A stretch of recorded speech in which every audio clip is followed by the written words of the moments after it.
हर हर महादेव महाराज। आप सभी लोग जानते हो 3 अक्टूबर 2025 यानी कि शुक्रवार को इस आश्विन माह की एकादशी पड़ रही है। तो कान खोल करके सुन लो मेरी जीजी और मेरे जीजाओ, और यह साल सबसे बड़ी एकादशी है। जीवन में कितनी भी समस्या, लक्ष्मी का घर में स्थायी वास नहीं है, तो विशेषकर शुक्रवार की इस एकादशी वाले दिन आपको मात्र 3 तुलसी पत्ते और एक आटे का दीपक वाला उपाय अवश्य करना चाहिए। पापांकुशा एकादशी यह साल में केवल एक बार ही आती है, और यदि इस दिन हम इस छोटे से उपाय को भगवान विष्णु के समक्ष, शिव जी के समक्ष अपनी कामना से करते हैं, तो हमारे जीवन में चल रही सारी परेशानी, सारी बाधा समाप्त होती है।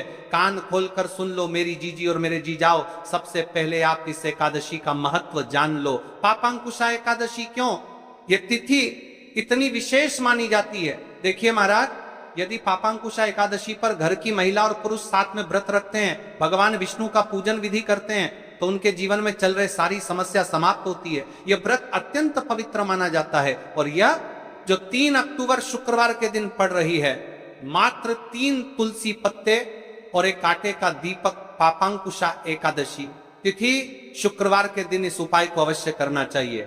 देखिए, यह आश्विन माह की पापांकुशा एकादशी है। आप सभी को पता है यह साल में केवल एक बार ही आती है। इस दिन केवल यदि इस एकमात्र उपाय को कर लेते हैं, तो महाराज जो भी हमारे जीवन में जो समस्या चल रही है, धन संपदा में कमी, कार्य में वृद्धि न होना, घर में दुख कष्ट, सारी समस्या समाप्त होती है, क्योंकि यह उपाय एकमात्र आश्विन मास की पापांकुशा एकादशी और विशेषकर एकादशी तिथि पर किया जाता है। पूरा साल निकल गया हो, आपने इस उपाय को आज तक किया ही ना हो, तो महाराज विशेषकर मेरी माता बहन इस अश्विन मास की पापांकुशा एकादशी यानी कि शुक्रवार वाले दिन उपाय को अवश्य कर ले। ऐसे मौके बार बार नहीं मिलते। देखिए महाराज, ये जो 3 तुलसी पत्ते वाला उपाय है, इसे हम एकादशी के इस पावन पर्व पर कर रहे हैं। और आप सभी को पता है कि विष्णु जी को सबसे अत्यंत प्रिय है तुलसी। उन्हें तुलसी के बिना उनका भोग अधूरा है, और तुलसी जी का प्रयोग बड़े बड़े पूजा पाठ अनुष्ठान में किया जाता है। तो हमें इस तुलसी, मात्र 3 तुलसी के पत्ती वाला उपाय करना है, और आपके जीवन में जो भी धन की समस्या चल रही है, वह इस उपाय को करने के बाद सारी समाप्त होने वाली है। क्योंकि भगवान विष्णु की अर्धांगिनी माता लक्ष्मी, जिनका स्थायी रूप से हमारे घर में वास होगा, इस उपाय को करने के पश्चात देखिए महाराज, यदि हम इस आश्विन माह की पापांकुशा एकादशी, शिव महापुराण की कथा में उल्लेख है कि पापांकुशा एकादशी यानी शुक्रवार वाले दिन का सबसे बड़ा और विशेष महत्व होता है। तो आपको या फिर आपके घर के किसी भी एक सदस्य को इस दिन शिव मंदिर में या फिर अपने घर के मंदिर में भगवान विष्णु की प्रतिमा के समक्ष या फिर अपने घर के तुलसी कुंड में यह छोटा सा कार्य तो अवश्य ही करना चाहिए। यदि आप इस उपाय को करते हैं, तो आपके जीवन में चल रही सारी समस्या तो समाप्त होती ही है, लेकिन साथ में आपकी जो अधूरी मनचाही इच्छा है वह भी पूर्ण होती है, और आपके सारे पाप नष्ट होते हैं।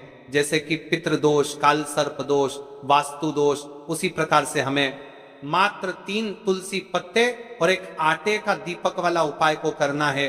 3 अक्टूबर शुक्रवार, सबसे बड़ा दिन। ऐसे मौके बार बार नहीं मिलते, केवल वर्ष में एक बार ही पापांकुशा एकादशी का मौका मिलता है। देखिए, आज की इस कथा से हम आपको जो उपाय बता रहे हैं, उस उपाय को आपको आश्विन माह की पापांकुशा एकादशी शुक्रवार वाले दिन आपको इस उपाय को अवश्य करना है, क्योंकि यह उपाय केवल विशेष तिथि पर और विशेष पावन पर्व पर ही किए जाते हैं। और देखिए, यदि इस उपाय को आपका घर का कोई एक व्यक्ति भी कर लेता है, तो महाराज जी पूरे घर परिवार में चल रही समस्या साथ में समाप्त होती है। सबसे पहले आपको हम इस उपाय का महत्व बता देते हैं।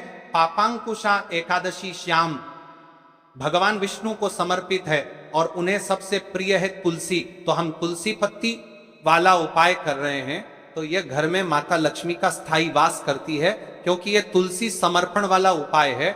और इस उपाय को हम पापांकुशा एकादशी के दिन पर कर रहे हैं। तो महाराज, यदि लक्ष्मी की समस्या है, तो वह समस्या भी समाप्त होगी, जो आपकी मुश्किल समस्या समाप्त होती हैं।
उससे पहले हम बात करेंगे इस उपाय को करने के एक निश्चित समय के बारे में, क्योंकि यह सबसे बड़ी एकादशी है। यदि हम इस उपाय को एक निश्चित समय पर करेंगे तो उसका फल 100 गुना बढ़ जाता है। यदि हम किसी निश्चित समय पर उसे उपाय के शुभ मुहूर्त पर करते हैं तो यह उपाय अत्यंत बलशाली हो जाता है। अब बात करते हैं कि इस उपाय को किस समय करना चाहिए। देखिए महाराज जी, इस उपाय को करने के 2 समय बताए गए हैं, सुबह का समय, प्रदोष काल का समय। कई सारी माता बहनें सुबह के समय इस उपाय को करना चाहती है तो वह सुबह के समय इस उपाय को कर सकती है। सुबह का समय सबसे शुभ माना जाता है, विशेषकर पूजा पाठ और उपासना के लिए सुबह का समय बहुत उत्तम है। सबसे श्रेष्ठ समय सुबह 7 बजे से 8 बजे तक यदि कोई व्यस्त है और वह इस उपाय को करना चाहते हैं तो सुबह 10 बजे तक कर सकते हैं, और यदि कोई माता बहन चाहे कि वह 12 बजे से पहले कर लें तो भी माननीय। बस इतना ध्यान रखना है कि दोपहर 12 बजे से बाद नहीं होना चाहिए। अब देखिए महाराज की बात कर लेते हैं प्रदोष काल के समय के बारे में। प्रदोष काल का समय दूसरा श्रेष्ठ समय है प्रदोष काल। प्रदोष काल का अर्थ है संध्या के समय का वह विशेष मुहूर्त, सबसे श्रेष्ठ समय शाम 5 बजे से 6 बजे तक। यदि समय न हो पाए तो रात 8 बजे तक कर सकते हैं, लेकिन याद रखिए 8 बजे के बाद ये उपाय न करें। अब कई सारे लोग कमेंट करके हमसे ही समय पूछने लगते हैं कि महाराज जी आप ही बता दीजिए सबसे उत्तम समय कौन सा है, कौन सा समय चुने।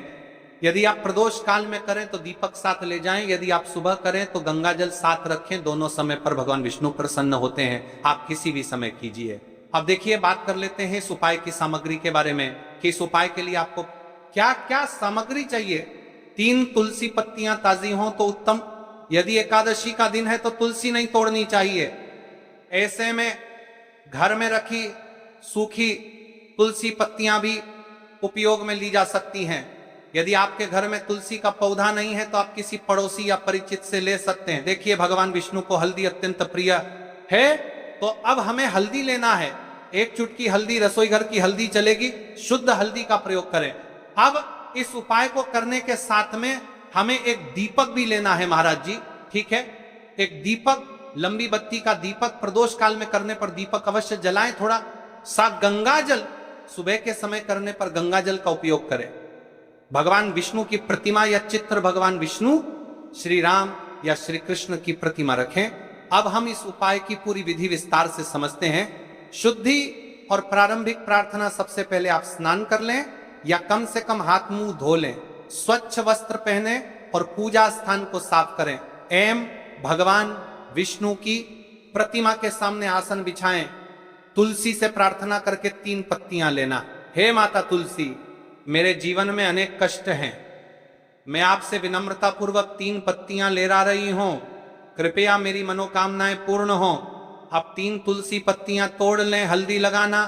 अब उन 3 पत्तियों में से 2 पत्तियों पर हल्दी की छोटी छोटी बिंदी लगाएं। या 3 तुलसी पत्तियां कर रहे हैं तो परमत्तर बराबर बोलो का बिंदी शुभता का प्रतीक है। ऐसा करने से पत्तियां और भी पवित्र हो जाती हैं। दीपक या गंगा जल का प्रयोग, यदि आप प्रदोष काल में हैं, दीपक जलाएं।